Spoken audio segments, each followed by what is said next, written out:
प्यारे बच्चों नमस्कार, मैं आनंद यादव आप सभी का स्वागत है। आज का जो टॉपिक है प्रश्नावली 1 का भी कक्षा 9 की जो गणित है मनोहर पब्लिकेशन से प्रश्नावली 1 का ये हो गया है, बेसिक वीडियो हो गया है। इंग्लिश का बहुत सारे वीडियो हैं, चैनल के प्लेलिस्ट या डिस्क्रिप्शन में लिंक दिया गया, वहां से आप देख सकते हैं। और चैनल को अभी तक सब्सक्राइब ना किया तो कर लीजिए, बगल में घंटी आती है उसे आल पकड़ के ध्यान रखिएगा। क्वेश्चन नंबर 1, पूर्णांकों की योगात्मक प्रतिलोम लिखना है। ये जो दिया गया है इसका योगात्मक प्रतिलोम है। योगात्मक प्रतिलोम का मतलब होता है कि अगर कोई संख्या प्लस में तो माइनस कर दो, माइनस है तो प्लस में कर दो, चिन्ह उसका बदल जाएगा, प्लस माइनस का सिर्फ बदलेगा। और गुणात्मक प्रतिलोम होता है कि गुणा में है तो भाग में कर दो, भाग में है तो गुणा में कर दो। राइट। अब यहाँ योगात्मक प्रतिलोम पूछा है। योगात्मक प्रतिलोम, योगात्मक प्रतिलोम अगर निकालेंगे तो -7 है ना तो +7 हो जाएगा। जीरो है तो जीरो का हमेशा जीरो ही रहता है, ये प्लस और माइनस नहीं होता है। एक है तो -1 हो जाएगा। -a+b है तो माइनस हटा दो, यहाँ प्लस हो जाएगा, यानी सिर्फ a+b। ये सभी इसके आंसर होंगे। राइट। अब इसके आगे ये जो सवाल है ये वितरण नियम से कहा है। क्या वितरण नियम से निकालना है? तो वितरण नियम ये होता है कि जैसे संकेत में दिया 15 गुणित 32 है तो 30 + 2 कर दिया है, तो वितरण नियम ये कहेगा इसका गुणा इसमें फिर इसका गुणा इसमें कर दो और तब जोड़ो। वितरण नियम से इतने का मान ज्ञात करना है। ठीक है, तो वितरण नियम ये है जैसे 15 गुणित 32 है तो इसको हम क्या करेंगे 15 गुणे 30 और +2 कर देंगे। ठीक है, तो अब 15 का गुणा इसमें करेंगे 15 गुणित 30 और +15 गुणित 2। अब आसान हो जाएगा, 15 × 45 और एक जीरो और ये 15 दूना 30, 450 और 30 480। ये नियम है वितरण का। अब अगला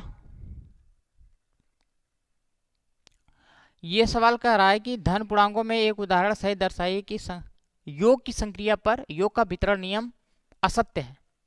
हमें यह दिखाना है कि योग का वितरण वितरण नियम जो होता है गुणा में काम करता है, योग में नहीं काम करता है। योग का वितरण नियम नहीं होता है, तो योग का वितरण नियम जो है असत्य है, ये दिखाना है।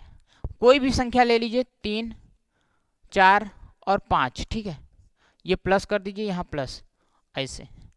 अब वितरण नियम ये कहता है कि इस संख्या को उठाएंगे इसमें भी करेंगे, जोड़ेंगे।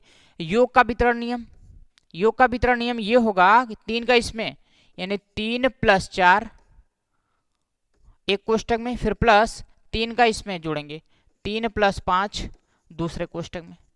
अब ये लेफ्ट हैंड साइड और राइट हैंड साइड ये दोनों बेटा बराबर आना चाहिए, तो left hand side equal right hand side solve कर लेते हैं ऐसे। देखो 3 रहेगा, 5 × 3 = 8 हो जाएगा, और ये 4 × 3 = 7 और ये 5 × 3 = 8, 8 × 3 = 11 होगा। हाँ सॉरी, यहाँ ये 5 और 4 9 होगा, 9 × 3 ये 12 हो जाएगा, और ये 8 × 7 = 15, जो कि क्या बराबर नहीं है लेफ्ट हैंड साइड और इक्वल राइट हैंड साइड, ये बराबर तो है नहीं, तो ये असत्य है ना, यही तो दिखाना था।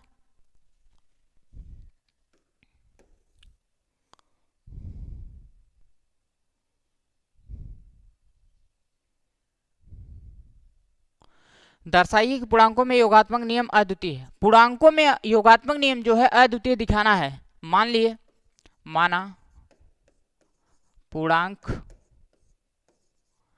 ए और बी है, ए और बी है, योगात्मक नियम लगाना है तो a +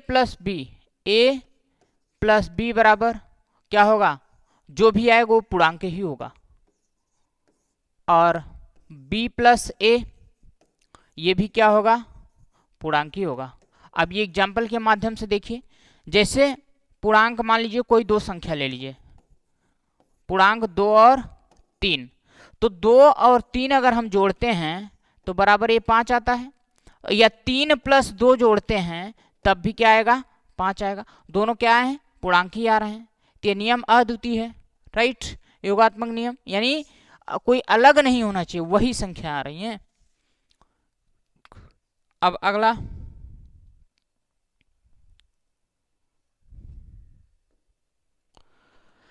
इसमें ये देखिए, निम्नलिखित संख्याओं में से धन पूर्णांक छाटिए। निम्नलिखित संख्याओं में से धन पूर्णांक हमको छाटना है। जो संख्या धन में हो पूर्णांक, पूर्णांक मतलब पूर्ण अंक हो। धन पूर्णांक का मतलब ये देखिए, जिससे 8 और 6 है ना, तो 8 में 6 हम घटाएंगे। देखो 8 माइनस 6 घटाएंगे तो क्या आएगा, 2 आएगा। तो 2 क्या है, एक पूर्णांक है। पूर्णांक मतलब चाहे जो प्लस संख्या हो चाहे माइनस को, चाहे जीरो हो, पूर्णांक होता है, दशमलव नहीं रहना चाहिए। तो 2 क्या आया, पूर्णांक, यानी 8 और माइनस 6, 8 माइनस 6 ये क्या है, पूर्णांक है। एक तो ये हो गया।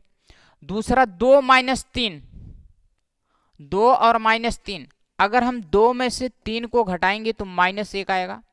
माइनस की भी संख्या पूर्णांक होती है, ठीक है, माइनस हो या प्लस, उससे नहीं मतलब, दशमलव नहीं होना चाहिए, पूर्ण अंक होना चाहिए, पूर्ण अंक ही पूर्णांक होता है।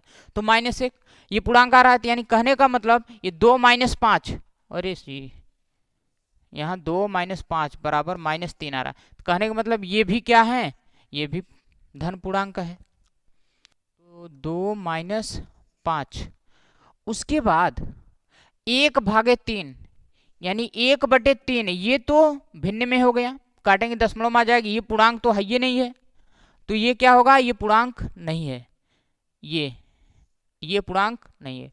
-3 -4 गुणा करेंगे, 4 3 12, -12 माइनस प्लस 12 हो जाएगा।